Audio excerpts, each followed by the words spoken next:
New month ye wurem yemfa wei eni kan emrew. Onim se dia verdict eba bonten after say ye mame akosua Serwaa ene odobroni nsensem yi kopie mu ewo court a omuwuli case na ye hwe mu no amfeve mame akosua Serwaa no lawyer krukruwa enya konya anase lawyer akosua krukruwa enya konya etimi the explanation wa breaking it down the amine yebeko nya in case unya bi hwe ya wonso wanya bi ahwe na atemu a ekoye no yetimi ehu ye mame edi fata so beko appeal no enti appeal no de eguso a eko nemum atemu bae no yeko ne akwakohwe mu datus ne odi yeko ne be sanse appeal na dru so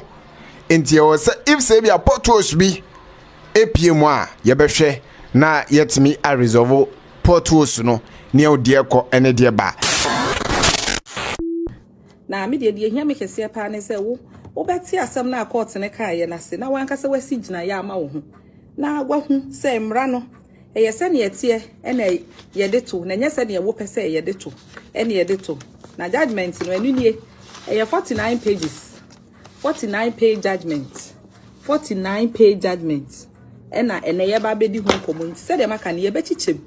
nti make sure say wenya ni nyina abom ansa na waka say me say ana say me say bomoden a case na ye de hyase no eye ya ye case a e fa ye living legend eye me living legend wo so we living legend a ene watoa nananom e wa samando a ye friend daddy lumba ne yire anama menka ne yire nom akosia Serwaa ene odobroni anase presla ofori asemo a wode kodan court to say court emu ahwan na ye yire ye maami akosia Serwaa ene de court ntini sent ye friend plaintiff anase de ode na asema bedan court no ye friend plaintiff na ode ko no ode ni German address ene to so e German address ene ode ye na obuti ya baako ode abusua panyin kofi usu ne otosu mienu presla ofori de nyina ye friend odobroni no ena transitions home ai baby another de lumba wo mo se yese ni funu no eda ho no me ka se wo mo se yese a me pa choice ansem ni hu asem ana asem ni mu no kore tina me se wo mo se yese enti no judgment Dr. Justice Dr. Dorinda Smith Arthur oya high court judge e wo Kumasi her ladyship me de my friend her ladyship esanse oye her ladyship emame into her ladyship Justice Dr. Dorinda Smith Arthur or the man on February 28th 2025 November Friday 28th day of November 2025 or the man now shall see and say no kan where your introduction into ha no you be dealing with page 1 to page 5 for pay yon kwachiri kura na ye de to so but I say we can do nothing against the truth but for the truth. Nyame na make am judge ne na twero e pa cho enne wase ho no. O see we can do nothing against the truth but for the truth. En okoti ye so we free 2 Corinthians 13:8 NKJ version and New King James version. One mun kan Bible no. E New King James version. O sha ase na o see ni introduction and say asem yi maami akosia Serwaa ene de baaye na ode baaye say yenka se wono nko a ene yire a oware Charles Kwadwofosu aka Daddy Lumba na ne sai mususu nti no wono nko a ene yire a wo sefata say wo bedi kuna ama ne ewawi eye Daddy Lumba wo saso sre court ne say court no nsi abusua panyin kwan na emma odobroni entimi emba di kuna anase won kan kire wo bi say oyeyere o worry Daddy Lumba enti brofo mu no say a spouse of the deceased and further ordering a restraining against Presla Ofori from carrying herself as a surviving spouse of the late Charles Kwadwofosu aka Daddy Lumba. The plaintiff alleges that she na me patwa me sam letwi mu kafra ame sam fam letwi mu na ye maami akosia Serwaa asase court obo court na mane se wono nko ene oba kunani a ya ware no ewo mrem ne ye ka se ordinance marriage and say civil marriage registry ewo jama abonten so 2004 and that omaware no until say oni lumba ebewu no na oni lumba omunja aware nti opese oche se ekopem July 26 no oni lumba enja aware asem a ye maame ode court court no judgment na mususu no was my lady and I say her ladyship Justice Arthur etro say one more wodi asem ni beti a wo mo eya busua panyin transitions any odo Broni so say na asem na wo ka no enye no kra in its entirety na chese ba bia ni ho a eye no kre na wo mu enyi ntumu say ye maame akosua Serwaa ono nko a na ye yere na one daddy lumba contracte ordinance marriage e wo Germany I hono moto fani de minim say ye nyina ye nim enti no ye ba pleadings a eye asem pa wo de koto court nanim no eno na mabobo bisu akere mu se no ye pay 2 no e pese me bo page number no na wo ne me ya no wahu se wo ne me na ye den eko nti e ba pay 2 pay 3 honom na wo bobo ne ma na wo pe eno a na me kan ye no se wo pese court ne ka se wo no nko a ne daddy lumba yere owie a court no endi declare say wono nko asoso na wo yakwanya say wo bedi kuna na owie soso a court no emma enhyem defendants no anase odo Broni ni okay we ha say no first defendant which is abusua panyin no court ni nhye abusua panyin ni say mano mane enka say odo Broni yeyere na onsi odo Broni so kwan say ono so enam say ono so eyeyere enti na asem a ode kodwan court ni nyina eno no na ye say ono ankasa no na no asem a ode court nyina no issue a rate nti owie ye no ni statement of claim e ka ho ni bibia ode bedan court na ye komu a ni ye court ni friend issues for determination say ye ka say issues for determination na che say edian asem ana say edi asem na aba e wo say court ni ebua wo engina so mbu asem no na saa nsem no court no etimi e de 11 baako du baako ena na eda court nanim ni edi kan asem we hu hia pa esan say issues no eno na judgment ni nyina owura ye na owura Dorinda Ata obegina so de ebu asem no enti e wo say wutie ni pa sa de be ya obehu asem bia ne de obeka afa ho asem bia ne de obegina so afa ho entitie ni edi kan o say whether or not the plaintiff is the only surviving spouse of the late Charles Kwadwofosu na ne kire say eye no kure say ye maami akosua Serwaa wono nko a na eye yewura daddy lumba ana say Charles Kwadwofosu oye ne yere eye no kure ana say enye no kure ne etosu mienu eye no kure ana say enye no kure say ye maami akosua Serwaa wono pe na oye daddy lumba yere a na che so ono nko a na woso odi kuna ana eno ne asem a court no setting it down mienu no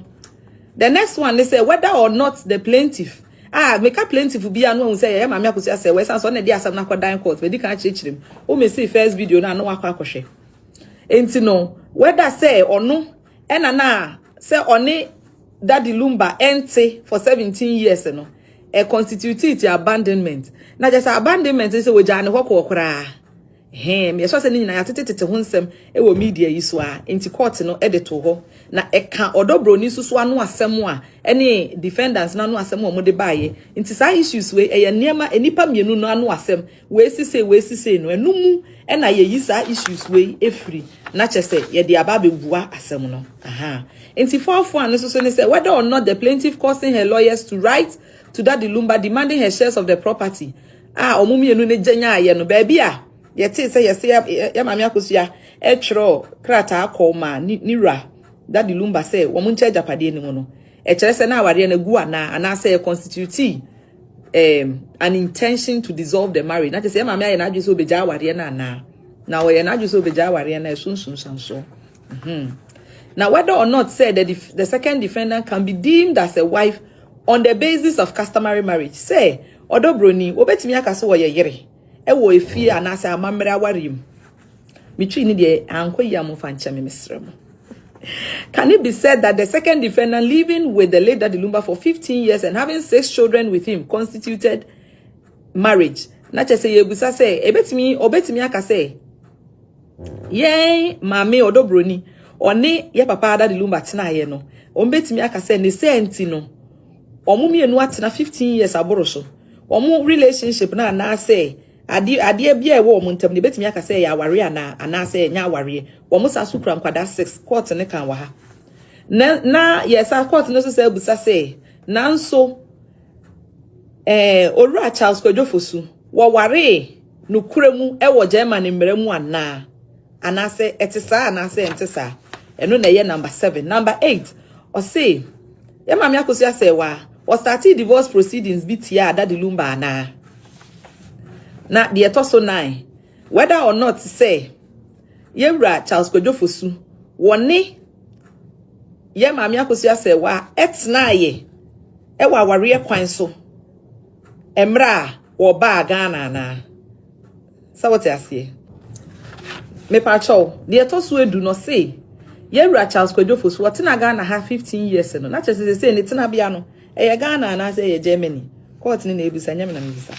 no owie ye de etoso du ba ko no say na ware na ewo ono ni ye mama akosu Serwaa ntam no na egu e wo German mremu ansa na wo ba Ghana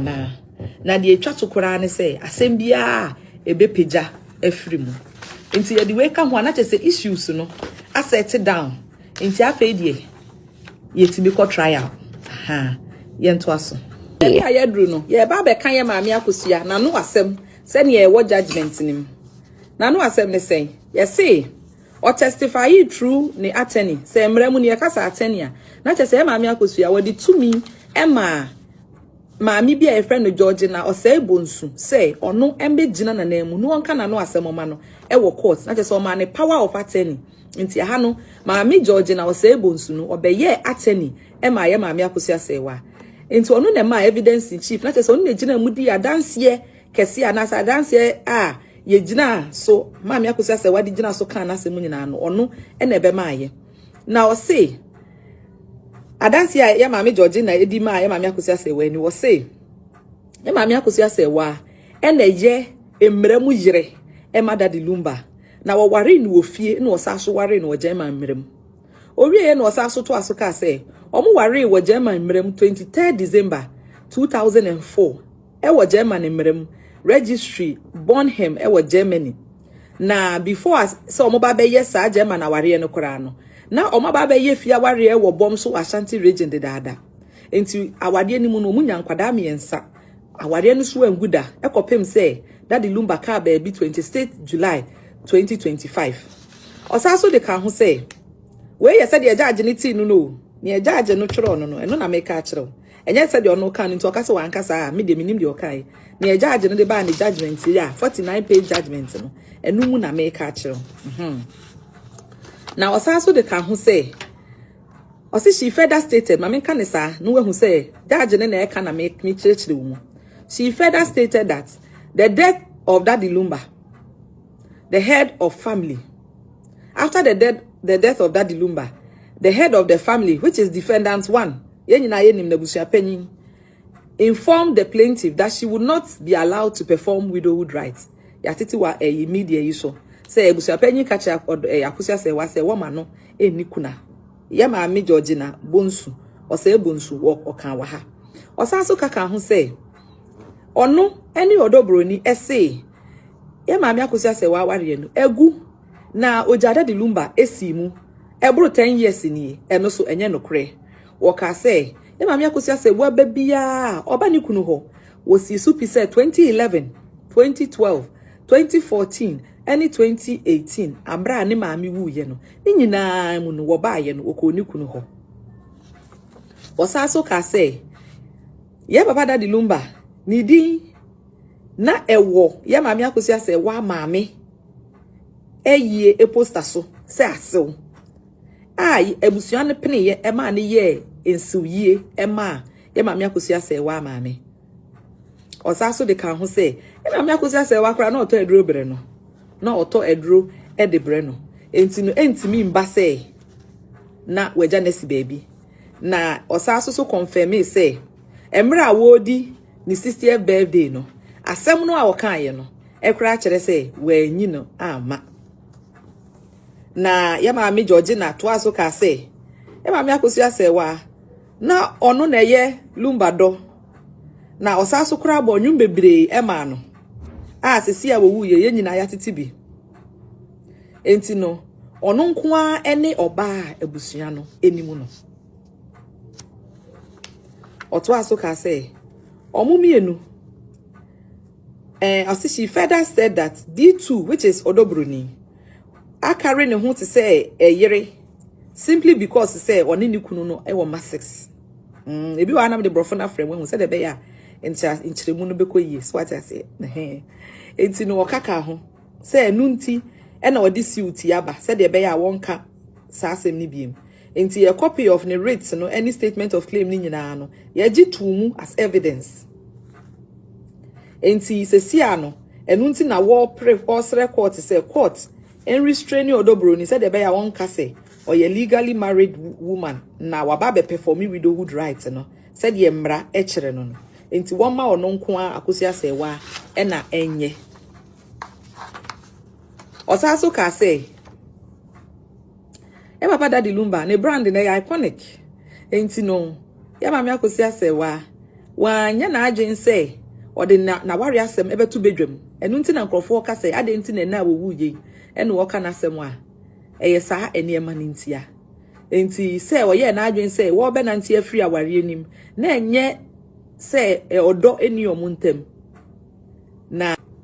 osaso kra chiro ka say emra oye na agyen say krata na wo mo ka na emra oye na agyen so pese wo free awari enim no ya baba daddy lumba sre no e pa na cho wo odomu no no so wo odomu no te ase e na otenaye enti no ama na amfa etrin san na nko de kwakoma daddy lumba abusuafo no wanfa anko enti na ware no enguye ochocho na no nsem no bebre enti ni nyina se de yeteti wo media ni metwitwa so nya se be wo bebre ye ntimi enka asem ne be bi ehia no pa enti ye jampia na ya ba page 9 so nipa the friend defendant's case page 9 na when the defendant's case no wo enti Broni asem wo ho ebusua panyin so asem wo ho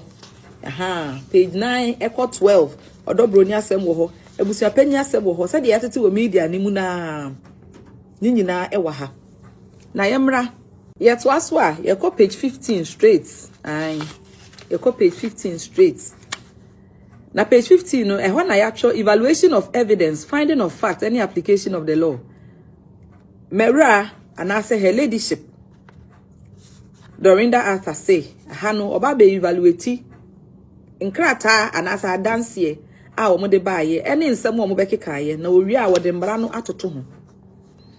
nti no say ansakra na wo be yesa no obeko issues na okay issues na mekaaye no 11 issues na mekaaye no o si ansa na obeko ho no mo no opese o discuss nia embra no kire say wo na wo bekaaye nti wo na wo se wo kire say ye no kore anaye say nye no kore the ebrenum from the burden of proof nti o say I wish to discuss the burden of proof on each of the parties no shase o say ye embra say wa wo de wasem ababedan court no wo ena wo sa burden of proof no enti wo na wo say wo na wo say wo kire say ne a wo say no sa na tie ti wo na wo say wo de adanse a e kire say wasem a wo ka no eye no kre no wo na e wo say wo de ba na asem no so a wo krata wo de ba no so e wo say ye krata e fe no admissible so wona ke say nya asem bia e na wo de court a ana se krata bia na de court a court timi gitum ebi enya admissible ebi ya admissible nti ha say no say it is a basic principle of law of evidence that a plaintiff in a civil case has the legal and evidential burden to produce admissible evidence to prove his or her claim and assertions on the preponderance of probabilities. Nehono state section 11(4), section 12(1), and section 14 of the Evidence Act, NRCD 323. State ho. Obi e no say sa emra we kire say sa emra we Supreme Court kura etiem anasa me kan say Supreme Court etim so we tim so wetim so the case of Ejubin versus Domfe 1996 to 1997 page 660 as Supreme Court say wa crystallizing the standard of proof was civil cases in nemu say wo na ade asem no ba ya wo na wo say wo be kire asem no say ye nokre ana say ye nokre osan so bo cases bi esoso ni nyina a wo de kire say wo na wo say wo de wadanse eba beda in court ana say obi a wo de na asem eba court no wo na wo say wo ho adanse a ebe kire say wo asem no edimu ana say endimu we na wo de share na evaluation no ase na oriye ye no wo baaye in fact obobo cases bebre so cases no edoso e ka se bebo bo ni nyina mu a obobo cases ne so na cases no pa na de edimu ntentene pa baako eye Aka versus Pega Transport na Zamrama versus Sebeji na Gihok Refrigeration na Household Products versus Hana Isa Asi enti no se si anopese o kire se burden of proof no a ebe kire se wasem wo mu ana ase ni mu no ejina plentiful no so ya asem ya ye kan mu plentiful no ye maame akosu ya Serwaa nti wono ne so na gina say na asem wo de ba ye na ewo mu ana ase enim esan se wo na wo se wo ye yere court ne de otene ba bi na wo de wasem aba nti wo se wo be kire ye se ampa no kure mu wo ye yere se de wo ka no ewo German mmerem sa na we nyina no page no eba babesi eyi nyina no ye maame eka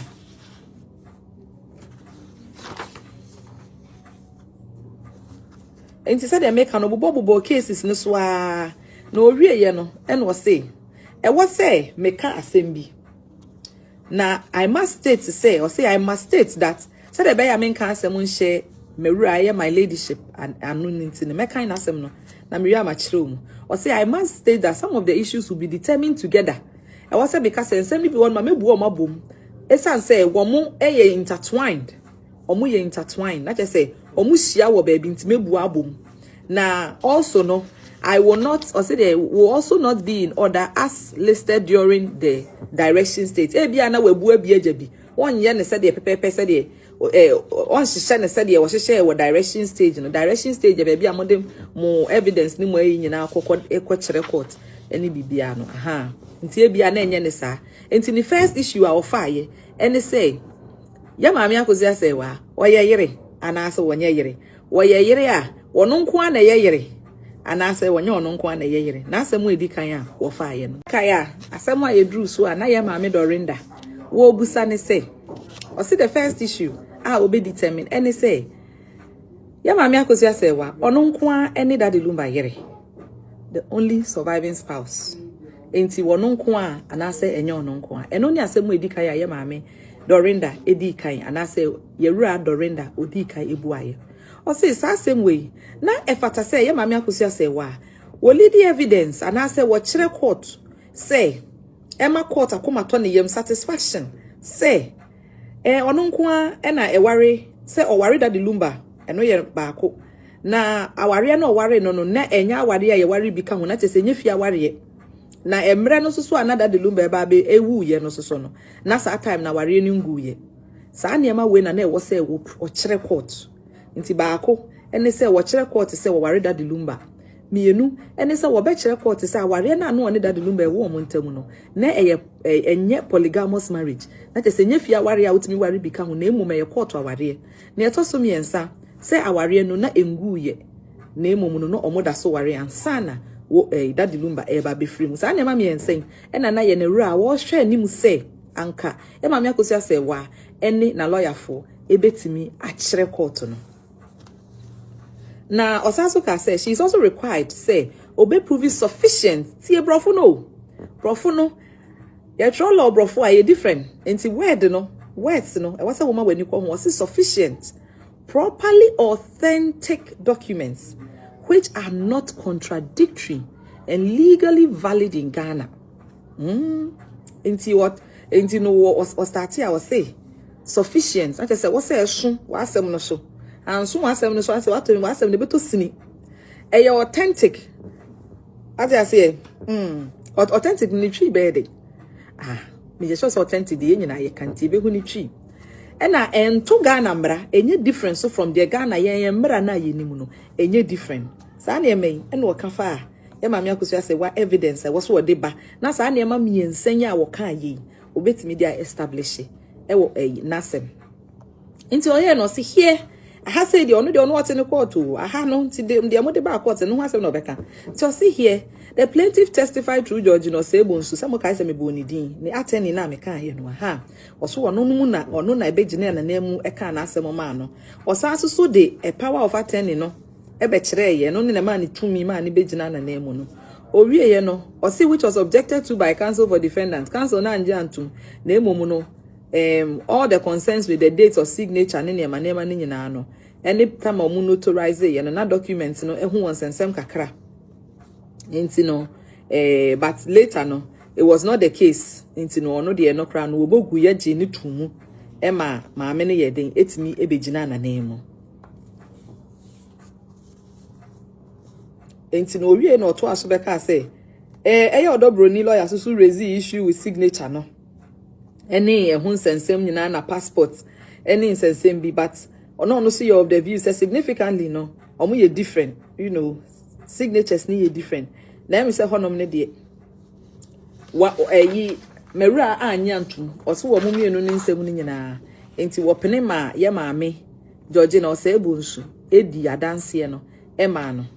enti counsel for ye maame akosi Serwaa lawyer no or ne written submission mono or rely on Florini, Luca and another versus Mr. Samir and others. The honum no see it was to the plain purpose say the presence of a witness when it comes to the power of attorney is to attest to the instrument. Is to attest the instrument. He argues that the vital question the court should address its mind to is whether or not the plaintiff executed the instrument in the presence of the witness. Not just say, I am pass all the power of attorney in man and I say one farmer no the man is one witness no ewo honom. Wa consider ni na and also wa accept power of attorney in the medical account. Wa ji tu mu nti na ehun say ye maame no e na ye den. E bedi adanse ye man no. Into also before I proceed to the evidence of the plaintiff, maame nka o see answer no beko ye maame akosi Serwaa evidence ne so no. Won ka say on can major topics be already no wedi kan ka say asemi ama public interest also enti no abema news se wo ho also enti sa reason we enti na judgment no o siki so dey be resolve disputes ni nyina said ye be ya or dey sa opportunity ye be educate now we enlighten the general public on certain sensitive matters enti wan judgment ni keke wo kan judgment ni ya wo to ne papa Otonebo no ochroye. Otonebo 49 pages. Enye easy. Otonebo no ochroye. O shall see free the types of marriages in Ghana. E hono na me pese wo utie pa.